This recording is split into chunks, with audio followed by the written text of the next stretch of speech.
Olá, irmãos, bom dia, paz de Cristo, né? Depois de um bom tempo aí ausente, aí com os irmãos aí para fazer a lição, devido a problemas de saúde, como vocês sabem, né? Tive Covid e aí fiquei um bom tempo para me recuperar, mas graças a Deus já estou bem, apesar que ainda fica alguns resquícios ainda do coronavírus, né? Então vamos aqui à nossa lição. Agradeço a todos, né, que oraram por mim aí.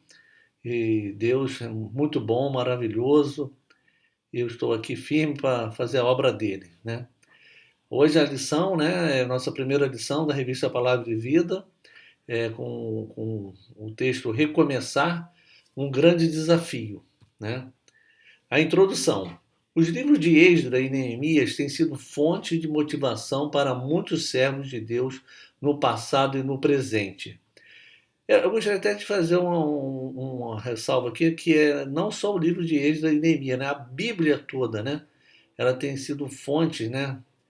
Para muitos servos de Deus, né? A Bíblia toda é uma benção, né? A palavra do Senhor viva na nossa vida, né? Mas nesse caso dos nossos estudos, né? Nós vamos colocar em Esdras, né? E Neemias, né? Nesses preciosos livros, muitos líderes têm encontrado estratégias e motivações para desempenhar o seu trabalho com sucesso. No entanto, podemos observar também uma importante lição nessas joias da palavra de Deus: o desafio de recomeçar. Com uma cidade destruída, um povo distante e um lugar de adoração abandonado, eles enfrentaram o desafio de reconstruir tudo e foram vitoriosos nessa empreitada. E agora, o que podemos aprender com eles? Então, vejamos. Reconhecer onde foi que errou. Não podemos ter dúvidas quanto ao fato de que tanto Esdras quanto Neemias tinham a certeza dos motivos de tantos infortúnios do povo de Israel. Eles sabiam que a causa de tanta dor e sofrimento do cativeiro e de todas as humilhações que o povo sofrera vinham dos constantes atos pecaminosos do povo. Certamente, as ações pecaminosas sempre gerarão derrotas em nossa vida. Então, fica aqui a nossa lição, né? Como aconteceu com o povo, né? Da questão pecaminosa também é para nós, né? Certamente as ações pecaminosas sempre gerarão derrotas em nossa vida. Podemos notar, porém, tanto na vida de Esdras quanto na vida de Neemias, um coração pronto para a confissão. Por exemplo, no livro de Esdras, no capítulo 9, verso 7, e no livro de Neemias, capítulo 1, verso 6, há as intenções do coração desses servos do Senhor e o temor a Deus em seus corações. Deus sempre usa pessoas com coração e mente totalmente devotado a Ele. Deus também usa pessoas com corações humildes e dispostos a servir. Ou seja, Deus capacita. Se você não tem, Deus vai capacitar. Ele vai olhar o seu coração e vai te capacitar, né? Muitas vezes, né, no mundo, né, a gente vê pessoas que acham que conhecem muito, sabem muito, têm muito estudo, né, e não são usadas por Deus, né, e Deus pega pessoas humildes, né, e usa para a obra dele, né. Certamente não será instrumento para o louvor da sua glória pessoas mais intencionadas e com motivações que gerem práticas malignas. Com certeza, né? Deus não vai estar trabalhando com essas pessoas. É imprescindível ter em mente que o Senhor usa aqueles cujos corações e mentes estejam dispostos a servir e obedecer com humildade e mansidão. Não nos esqueçamos de uma verdade fundamental. O Senhor resiste aos soberbos, mas dá graça aos humildes, né? Assim, com humildade e temor ao Senhor, podemos confiar e recomeçar. 2. Vencer as frustrações, o medo e a acomodação. Além de todos os desafios externos que uma pessoa precisa enfrentar para recomeçar, podemos perceber que muitas vezes os piores desafios se encontram dentro de nós mesmos, ou seja, nós mesmos somos o problema. Os reveses da vida costumam imprimir muitos elementos negativos em nós. No caso do povo de Deus na Babilônia, depois de 70 anos de exílio, houve muita mudança. Provavelmente já estava aculturado, tinha permissão de ter os seus próprios negócios e uma nova geração estava emergindo, vivendo ali. Podemos então nos perguntar: existiriam vantagens em sair da Babilônia? Vejamos, é relevante mencionar três elementos a fim de compreender que o recomeço nem sempre será uma tarefa fácil. O primeiro elemento é o medo. O medo impede as pessoas de ir adiante, de suplantar os desafios e a adversidade da vida. Para aquele povo, por exemplo, poderia ser o medo de perder a estabilidade da vida da Babilônia, como acontece às vezes no trabalho, né? Às vezes você tem um medo de mudar porque é o medo da questão da estabilidade. Ah, já estou aqui nesse emprego, conheço isso aqui, mas você não está feliz e aí você tem medo, né? Medo da mudança, né? O medo dos perigos da viagem, o medo do projeto de reconstrução ser inviável. Esses medos poderiam passar na mente do povo. O segundo elemento é a frustração. No caso dos exilados na Babilônia, eles tinham sofrido uma derrota acachapante sobre Nabucodonosor. Muitos se lembravam de toda a humilhação que foi a destruição de Jerusalém. E essa memória ainda poderia estar viva no imaginário das pessoas, impedindo-as de ir adiante e vencer esse bloqueio mental. E o terceiro elemento é a acomodação. Nem todos que estavam na Babilônia acabaram por voltar a Jerusalém. Somente o remanescente, ou melhor, somente aqueles cujo Espírito de Deus despertou. O despertamento de Deus é vital para vencer todos os desafios de recomeçar. Então aqui temos os três pontos, né, que a gente fala sobre o recomeçar, mas o despertamento de Deus é vital para vencer todos os desafios de recomeçar. Quantos exemplos nós podemos extrair da nossa própria vida acerca de situações que nos exigiram recomeçar?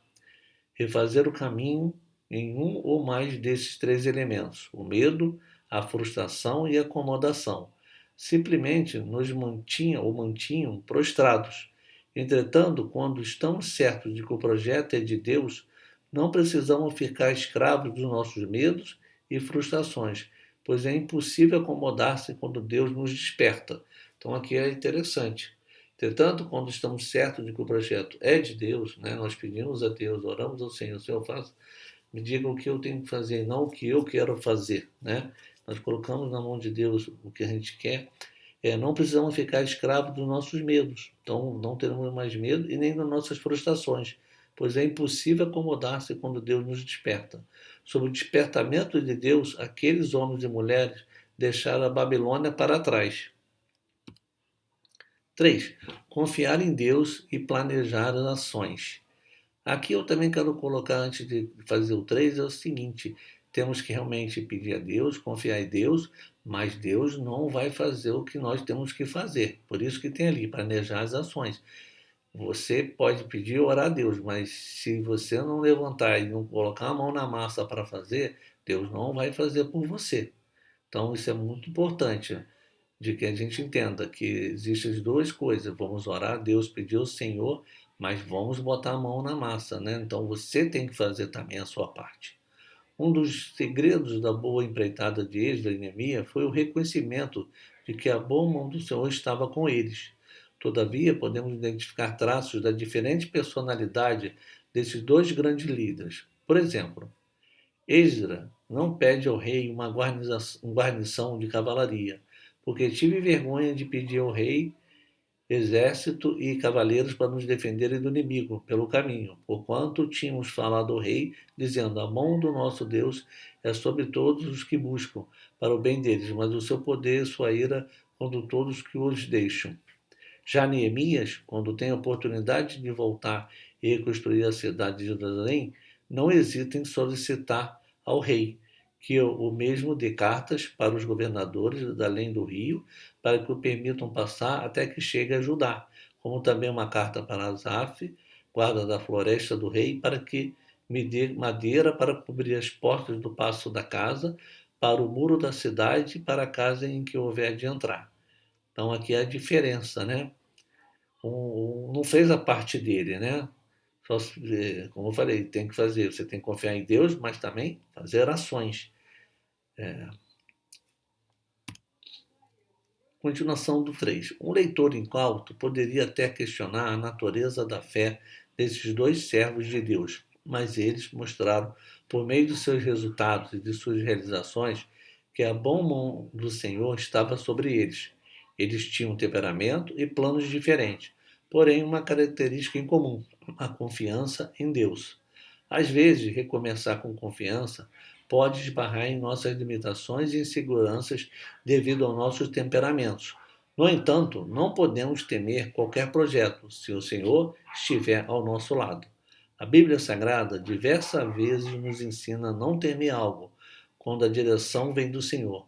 Podemos então usar todos os meios disponíveis ao nosso alcance, vencer a insegurança e caminhar em triunfo, sabendo que a vitória é certa. Conclusão. Sendo assim, recomeçar não é uma tarefa fácil. Imaginemos as ansiedades, privações e provocações que Esdras e Neemias enfrentaram ao longo da caminhada de reconstrução do templo e da cidade de Jerusalém. Eles certamente enfrentaram perigos internos e externos, contudo, não desistiram. Eles foram até o fim e saíram vitoriosos. O que impede você de recomeçar um bom projeto que ficou para trás? Converse com o Senhor sobre isso e peça que Ele revele a sua vontade. Se Deus aprovar, siga em frente. Para pensar e agir. Você identifica, alguma insegurança em sua vida? Fica essa reflexão para a gente, Para empreender um projeto ou recomeçar algo que foi destruído, o que falta para vencer esse desafio? A segunda, qual é a maior qualidade em Esdras e Neemias para vencer? Você se identifica com essa qualidade em sua vida? E a última, a terceira, você se considera ensinável para aprender com os erros do passado e não mais cometê-los? Senão, o que falta para mudar? Eu desejo um feliz domingo, e a paz de Cristo para os irmãos. Amém.